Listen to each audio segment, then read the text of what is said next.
Adnan water tank लाए हैं खास एंटी बैक्टीरियल वाटर टैंक्स, जिससे आपको मिले शुद्ध पानी हमेशा। Adnan water tank, safe and healthy water storage solution. अस्सलाम वालेकुम नाज़रीन, मैं आपका मेज़बान मोहम्मद शरफुद्दीन। आज सच न्यूज़ के स्टूडियो में फिर से एक बार तशरीफ लाए हैं हमारे हाई कोर्ट के एडवोकेट जनाब खवी अब्बासी साहब। आज हमारी गुफ्तगू होगी खास कर वक्फ की जायदाद को लेकर। कौन से बड़े हस्तियां, कौन से महान हस्तियां जिन्होंने वक्फ लैंड पर कब्जा किया है, उसी के ताल्लुक से आज हमारी गुफ्तगू होगी। खवी अब्बासी साहब, खैर मकदम है आपका सच न्यूज़ में। अस्सलाम वालेकुम रहमतुल्लाहि व बरकातहू। तो जैसा कि आपने एक पेपर कटिंग हमको व्हाट्सअप किया था और उसके ताल्लुक से कुछ बताया था, तो उसी के तफसीलात हमारे नाज़रीन को भी बताइए और आप इसके पे क्या एक्शन लेने वाले हैं और किस तरह से जो बड़े लोग, एक नामी गिरामी एक शहर में वजन रखने वाले लोग जो वक्फ की जायदाद पर कब्जा करके बैठे हैं, उनसे किस तरह से वक्फ की जमीन ले सकते हैं या नहीं ले सकते। जी देखिए, सबसे पहले मैं आपको वक्फ क्या होता है ये चीज़ बताना चाहूँगा। दो किस्म का वक्फ होता है, एक है पब्लिक वक्फ, एक होता प्राइवेट वक्फ। पब्लिक वक्फ यानी कि जैसे कि मसाजिद रहते, दरगाहें रहते, चैरिटेबल काम होता। प्राइवेट वक्फ यानी कि वक्फ औलाद, वो अपने वालदा वाली जो है सो अपनी औलाद को वक्फ करते ताकि वो लोग बेचना नहीं, उसी का इनकम जनरेट करके खाना पीना, तो ये है। और चैरिटेबल वक्फ रहता, कैश वक्फ रहता, एग्रीकल्चर वक्फ रहता, कॉर्पोरेट वक्फ रहता, कई किस्म के रहते, लेकिन जो मोस्टली रहते वो है पब्लिक वक्फ एंड प्राइवेट वक्फ। अब इसमें देखिए पूरे तेलंगाना में more than 77,000 acres of land है वक्फ की, और सब में ज्यादा है हैदराबाद में, और हिंदुस्तान का सब में रिचेस्ट वक्फ इंस्टीट्यूशन था तेलंगाना का। तो अब हैदराबाद में जैसे कि आप देखें वाईएसआर के ज़माने में लैंगो हिल्स जो आप सुने, हुसैन शाह वली की दरगाह की ज़मीन 1700 एकड़ ज़मीन उस ज़माने में उसको जब्त यानी कि खाली वक्फ की जायदाद को, वो ज़माने में वो हुक्मरान जो वाईएसआर गवर्नमेंट थी, हज़ारों करोड़ की ज़मीन थी, 1700 एकड़ ज़मीन थी। कहाँ गया उसका पैसा, कौन कलेक्ट करे, कैसा उसको ऑक्शन करे, पैसा उसका हिसाब बता सकते क्या, बताइए आप। 1700 एकड़ जमीन कौन लिए? गवर्नमेंट जब्त करी, गवर्नमेंट ऑक्यूपाई करी, गवर्नमेंट करके उसको ऑक्शन करी, करके जो सो पूरा पैसा डाल ली ये, जबकि वक्फ इंस्टीट्यूशन को जमा करना था पैसा, ये पैसा वक्फ को आया नहीं। फिर आप देखिए एयरपोर्ट था जो जीएमआर बनाया, वहां पर भी 1050 एकड़ जमीन जो है सो वक्फ की थी, जो एयरपोर्ट में इंक्लूड कर लिए। तो 5,500 एकड़ पे है एयरपोर्ट, जो कि उसमें 1050 एकड़ वक्फ की लैंड थी। और जब जमीन का रेट था, वो भी वाईएसआर कांग्रेस का जमाना था, जब वो जमीन का रेट था 12 या 15 करोड़ रुपए एकड़ था। इतना पैसा कहाँ गया बताइए आप। ये पैसा अगर होता तो अगर ये वक्फ का पैसा वक्फ इंस्टीट्यूशन को जाता तो कोई मुसलमान गरीब नहीं होता था। मुसलमानों को वक्फ वाले लोन दे सकते थे, बिजनेस लोन दे सकते थे, एजुकेशन लोन दे सकते थे, शादी मुबारक स्कीम्स, ऐसे कई स्कीम्स कर सकते थे। तो इस तरीके से जो सो व्हाइट कॉलर ऑफेंस हो गया है वक्फ, जो है सो बड़े बड़े लोग हैं इसमें इन्वॉल्व है। अब जैसा आपने नाम सुना होगा अकबर निजामुद्दीन, जो कि दारुसलाम बैंक के ट्रस्ट के चेयरमैन है, और उन्होंने जो है सो हमेशा वक्फ बोर्ड के मेंबर रहते, कौन सी भी गवर्नमेंट आन दो वक्फ बोर्ड के मेंबर रहते, ताकि उनका काम रहता वक्फ के जायदाद निकालना, बाहर आना, चोरा चोरा गाँव में बांट लेना। वक्फ एक ऐसी चीज है, वक्फ की जमीन एक ऐसी चीज है जिसमें अल्लाह उसका ओनर होता, अल्लाह के नाम पे दी जाती है। अल्लाह ताला is the owner of the Waqf land, और अल्लाह की जमीन चोरी करने वाले का क्या होगा समझिए अब आप। मैं कुछ नहीं बोल सकता। Land grabbers, land sharks, white collar offenders है, अपने आप को क्रीम ऑफ द सोसाइटी बोलते हैं। अब आप देखिए जाहिद अली खान जो सियासत के चेयरमैन है, सियासत अखबार चलाते हैं, अपना घर 7.5 एकड़ जमीन पे जो है सो वक्फ की लैंड पे कब्जा करके बैठे हुए हैं, और कोर्ट में हलफनामा डालते हैं कि मैं 6000 गज जमीन कोई डॉक्टर सक्सेना से लिया। Who is doctor Saxena to sell and who is Zahid Ali Khan to buy वक्फ लैंड। वक्फ लैंड कभी उसकी रजिस्ट्री नहीं हो सकती, मॉर्गेज नहीं हो सकती, लीज दे सकती बस। तो वक्फ की लैंड को कब्जा करके बैठे हुए। दफ्तर है आपका जाहिद अली खान साहब का, वो भी वक्फ का ही है। अब कोर्ट में जो केस चल रहा है उनका, परेशान फिर रहे उन्होंने, अल्लाह की जमीन कब्जा करके बैठे। अल्लाह ताला दुनिया ही नहीं आखिरत भी खराब कर देता। अब विजातुल खान 10 एकड़ जमीन वही है मीर मोमिन शाह साहब की दरगाह के, वहाँ उन्होंने कब्जे पे बैठे हुए। और यहाँ पर देखिए आप ये हिमायत नगर पे सलीमा खातून बोल के मस्जिद है जो 3500 गज पे है, वहाँ पर उसको कमर्शियल बना लेके ऊपर जो है सो स्पा को सैलून को दे रहे हैं। ये खादर आलम खां, क्या नाम है, शाह आलम, ये अवैसी साहब के समधी साहब है। तो इस तरीके से शहर की क्रीम ऑफ द सोसाइटी जब इतने बड़े चोरा बन के बैठेंगे तो नॉर्मल आदमी क्या करेगा, नॉर्मल आदमी क्या कर सकेगा बताइए आप।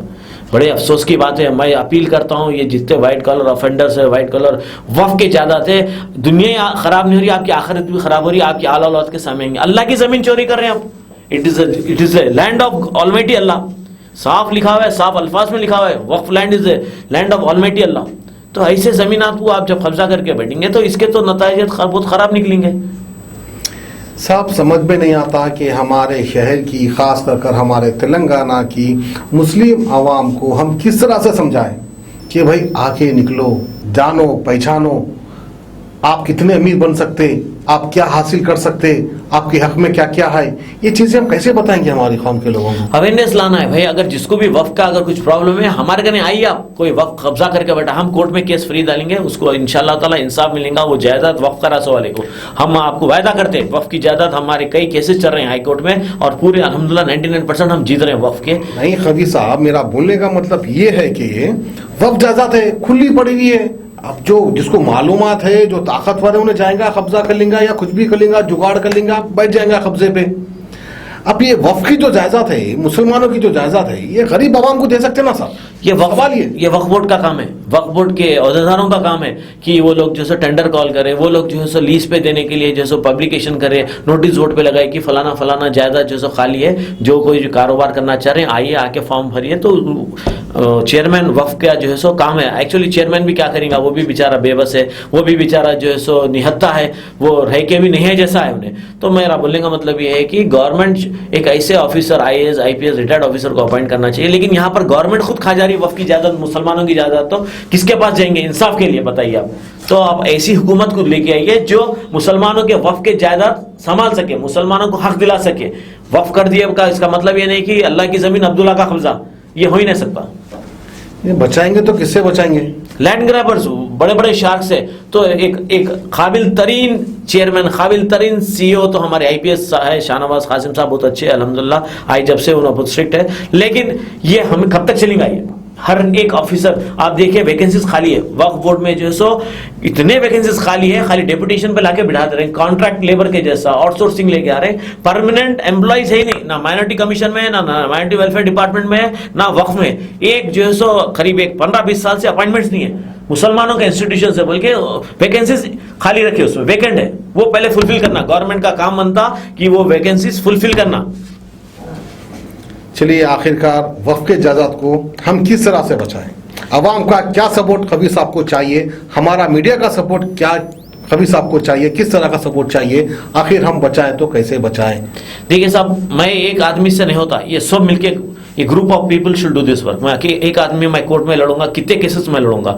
आइए सब एक सिंडिकेट बनाए, हम पूरे एडवोकेट्स मिलके एक वक्फ एडवोकेट सिंडिकेट बनाए, बनाकर जो है सो अपन नॉमिनेट करेंगे एरिया डिस्ट्रिक्ट वाइज। वो एरियाज में जो है सो हर एडवोकेट जहां जहां भी वक्फ की इलीगल एनक्रोचर्स बैठे हुए, लैंड शार्क्स बैठे हुए, उनके डिटेल्स लाइए, हम RTI में डालेंगे, गेजेट निकालेंगे, कोर्ट में चैलेंज करेंगे, फिर वक्फ को जो है सो वापस दिलाएंगे इंशाल्लाह ताला। इंशाल्लाह बहुत अच्छी बात है। हमारे नाज़रीन को भी चाहिए कि इसमें दिलचस्पी लें और खबीर अब्बासी साहब से जुड़े, हमसे जुड़े, क्योंकि ये गरीब गुरबा आवाम का हक बनता है। क्योंकि वक्फ की जायदाद पे सबसे पहला हक जो है गरीब का होता है, मगर यहाँ तो उल्टा ही है, जिसके पास है वो खुद कब्जा करके बैठ रहे हैं। तो बहरहाल ऐसे लोगों को भी जो है थोड़ी बहुत वो आना चाहिए, जी हाँ, जो इस तरह की हरकत करते जी हैं। हाँ। बहरहाल इतने ताकतवर लोग बैठे हैं जिनके खिलाफ जाने से भी कई बार सोचना पड़ता है, बहुत बड़े बड़े लोग के साथ, और ऐसी लोगों की नीयत खराब होती है अक्सर। हम अल्लाह की जमीन पे, वो भी अल्लाह की जमीन पे जो है क्या दूसरे कारोबार करने के लिए नहीं है क्या? हाँ बहुत है, काम करने के लिए, ऑटो चला लो, रिक्शा चला लो, लेकिन अल्लाह की जमीन कब्जा मत करिए। दुनिया और आखिरत खराब कर ले रहे हैं आप यहाँ पर। तो खैर बहरहाल खबीर अब्बासी साहब यूं ही आते रहिए, हमारे नाज़रीन को बताते रहिए, और कुछ एक मैसेज देना चाहेंगे कि किस तरह से हम आगे बढ़े? आप आइए हमारे दफ्तर पे, मुगलपुरे पे। मेरा व्हाट्सएप नंबर इससे पहले भी दिया, मैं फिर से आपको देता हूँ, 8008641189। व्हाट्सएप करके अपॉइंटमेंट लेके आइए, मुगलपुरे पे ऑफिस है मेरा। मैं पूरे तकरीबन वक्फ के केसेस देता हूँ हाई कोर्ट के, तो आप आइए, मैं आपको ऑर्डर्स दिलाऊंगा इंशाल्लाह। आपने एक पेपर की कटिंग भी भेजी थी व्हाट्सएप पे, उसके तारुफ से भी कुछ? वो पेपर में जाहिद अली खान साहब का कल केस था, जिसमें जैसे गवर्नमेंट साफ डायरेक्शन, कोर्ट साफ अल्फाज में डायरेक्शन दिया गवर्नमेंट को कि एनक्रोचर्स को निकाल कर फेंकिए, जो भी इलीगल कब्जेदार हैं वक्फ के लैंड के, उनको निकाल कर भेजो, और एक एफिडेविट दाखिल करो 10 दिन के अंदर कितने इलीगल एनक्रोचर्स वक्फ के जायदाद पे बैठा हुआ है। हाई कोर्ट चीफ जस्टिस ने दिया है। सिर्फ जायद अली खान को कहा है कि और एक भी जो वक्फ, ये जायद अली खान के केस में पूरों को मिलाकर बोला है, पूरे जितने भी है पूरों को डायरेक्शन। क्या नाम बताया था उनका? मुबारक नाम, जो वक्फ बोर्ड के मेंबर है। वक्फ बोर्ड के अकबर निजामुद्दीन निजामुद्दीन साहब, बहुत बड़ा बड़े नाम। शर्म की बात है, कुत्तों का फार्म हाउस, बकरों का, घोड़ों का फार्म हाउस रखे, 350 एकड़ कुत्तों का जमीन- फार्म हाउस डाले उन्होंने? 350 एकड़ जमीन पे कब्जा। कुत्तों का? भाई कुत्तों का फार्म हाउस है, घर में जाके देखिए कुत्ते शेरवानी पे चढ़ जाते हैं उनके, बड़े अफसोस होता देखे तो। दरगाह में घर, घर में कुत्ते, तो दरगाह में घर, घर में कुत्ते। कुत्ते। अरे वाह, देखिए वाह, आप वाह। इस तरीके से जो है सो आप नाम बदनाम करें मुसलमानों का, जो है सो उलमाए दीन सब का नाम बदनाम करें, तो इस तरीके के जो सो लैंड ग्रैबर्स रहेंगे तो आगे चल के जो सो हम क्या मैसेज जाएगा, गैर कौम को क्या मैसेज जाएगा, आने वाले जनरेशन को क्या मैसेज जाएगा। सही बात है, सही बात है। खैर अल्लाह हर किसी को नेक हिदायत दे, यही दुआ हम कर सकते हैं। बहरहाल बहुत बहुत शुक्रिया खबी अब्बासी साहब सचमुच में तशरीफ लाने के लिए। इंशाल्लाह। फिर दोबारा खबी अब्बासी साहब आएंगे, यूं ही नई नई टॉपिक आपके सामने पेश कर जाएंगे। हर किसी का भांडा फोड़ते जाएंगे, किसी से डरेंगे नहीं, घबराएंगे नहीं। इंशाल्लाह इंशाल्लाह। शुक्रिया। अदनान वाटर टैंक लाए हैं खास एंटी बैक्टीरियल वाटर टैंक्स। इसके 4 लेयर जो आपके टैंक को रखे 100% यूवी प्रोटेक्शन, जो टैंक में बैक्टीरिया पनपने न दे, जिससे आपको मिले शुद्ध पानी हमेशा। अदनान वाटर टैंक पानी को रखता है सेफ और हेल्दी हर मौसम में। अदनान वाटर टैंक्स ने प्रदूषण और जरासीम से पानी को बचाने के लिए थ्रेडिंग लॉक लिड सिस्टम की शुरुआत की है। Adnan heavy duty water tank को इसके गुणवत्ता, मजबूती, टिकाऊ और खूबसूरती के लिए भारत भर में पसंद किया गया है। अदनान वाटर टैंक अपने ग्राहकों को 100% संतुष्टि प्रदान कर रहा है और ये हमें बताता है कि ये भारत के कई हिस्सों से जुड़ा हुआ है। Adnan water tank, safe and healthy water storage solution.